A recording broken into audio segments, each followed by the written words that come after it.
How many fingers am I holding up? Can you see this? Can you see this? So like, what happened to you?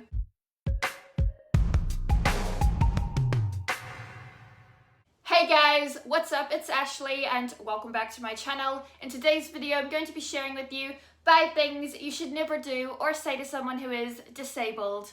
If you have done or said any of these things, then don't feel bad, but now you know for next time. Number 1.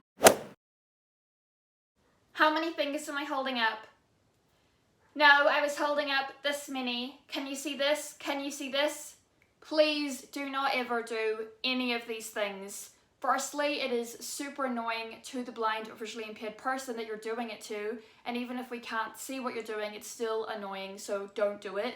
And secondly, if the person is slowly losing their sight over time and you say, how many fingers am I holding up, and then change your answer, that could possibly make them question how much they're able to see, especially if they are losing their sight. It is possible they could start to question what they're able to see, and that could be really bad. So if you do want to honestly know how much someone is able to see because you want to help them, just politely ask, so how much can you see so I know how to best help you, or something like that. Don't play games with us, don't make it into a joke. Be honest and ask us upfront, how much can you see, in a way that you would like to be asked. Just ask politely and we will tell you how you can best assist us. Number 2. So like, what happened to you? Please do not ever ask us this. Not only is it extremely rude, but it could also be bringing up very traumatic events for that disabled person. Like, they could have become disabled in a very traumatic way, such as attempted suicide or a car crash, or like me, for example. When I was born, the umbilical cord got wrapped around my neck 4 times with a knot, cutting off the oxygen to my brain, leaving me with a bunch of different disabilities. Now I know that I have CVI and cerebral palsy, but there's a chance that I also have different learning disabilities as well. They may be connected to my CVI, but I don't know for sure exactly what happened to me, so I may not want to talk about it, especially to a stranger I meet on the street or in a taxi. So please don't ask me that. Now, I am okay with talking about it on my channel, obviously. If you want to learn all about my disability as well as disability in general, then definitely come to my channel and learn about it. But don't ask a complete stranger you don't know in a shop or on the sidewalk what happened to them, because they may not want to talk about it because it could have been a very traumatic event for them. Or if I or another person who may be blind gets in the back of your taxi or your Uber, please don't like start driving and then turn around and be like, so what happened to you?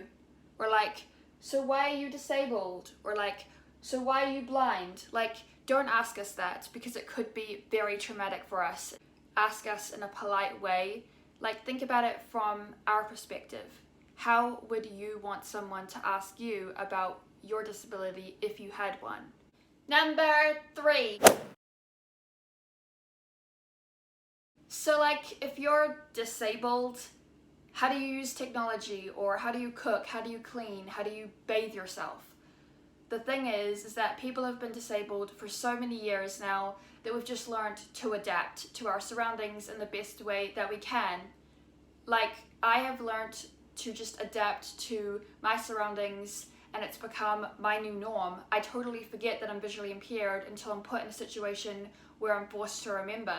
And that's pretty much how it is for any disabled person. We learn to adapt to the point where it becomes our new norm, and we just forget about it after a while, or it just doesn't faze us. As for technology, a lot of people forget that a lot of the things that you use in today's world were created for disabled people. Like, for example, audiobooks. You may love listening to an audiobook when you're driving in the car or making dinner, but that was created for blind people because the braille books are so heavy and so thick that it's just easier to listen to books, because obviously we can't read them. Now, I am visually impaired, so I can still read text, but I still prefer to listen to audiobooks because I can't read braille, and also reading text is very hard for me. So The reason that blind or visually impaired people listen to audiobooks and the reason that they were created is because not only are those braille books really heavy, but people who are visually impaired may struggle to read text for a long period of time, so listening to audiobooks is just the easier solution, and people have adapted that into their world. Another example is texting. You may love to text your friends, but I bet you didn't know that texting was created for deaf people because they can't hear, so calling people or talking to people in a normal way can be tricky for them, especially if they want to interact with people who aren't deaf. So therefore, smartphones created texting so that they could text their friends, and that's something that has been introduced into everyone else's world, and it helps us just as much as it helped them. So there you go, that's another thing that was created for someone who's disabled, but is used in day-to-day life by everyone. Number 4.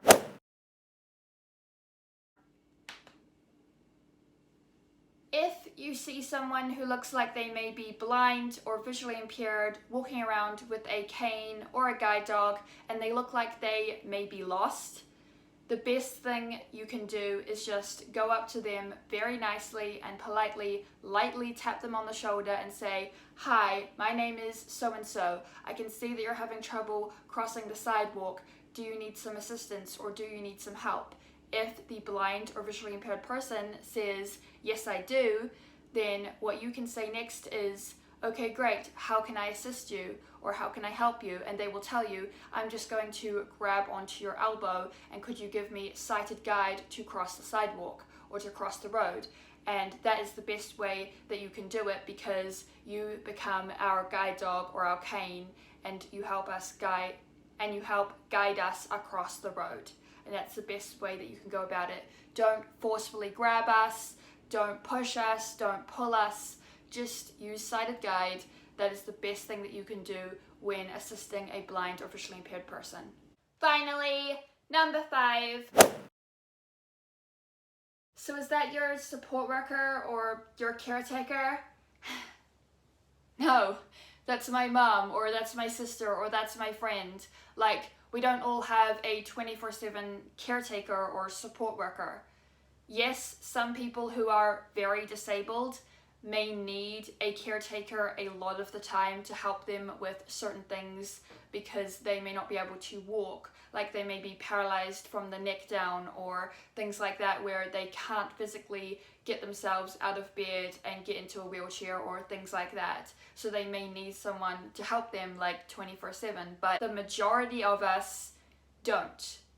We have other ways of getting around, like using a cane or a guide dog or a service dog to help us with our daily tasks.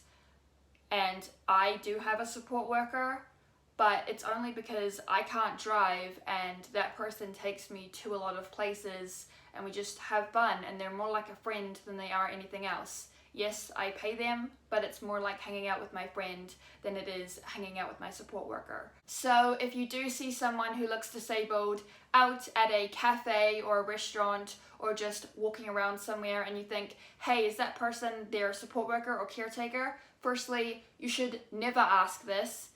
And secondly, no, it's probably just their family member or their friend or their boyfriend or their girlfriend. So just remember that the next time that you see someone out and about who is disabled. It's also important to remember that not all disabilities are visual. Like, even if someone has a physical disability, you may not be able to tell, like someone who is blind. Not all blind people look blind, so it can be hard to know that they're even disabled in the first place. There are so many hidden disabilities nowadays, like dyslexia or autism, that it can be hard to know who's disabled and who's not. And some people can get on just fine without a support worker or a caretaker, so keep that in mind as well. Thank you guys so much for watching today's video. I hope you liked it and found it educational. If you did, then don't forget to smash it a big thumbs up. Share this video with your friends if you'd like to, and also don't forget to subscribe and ring the bell to be notified every time I upload new videos, and I will see you in my next video.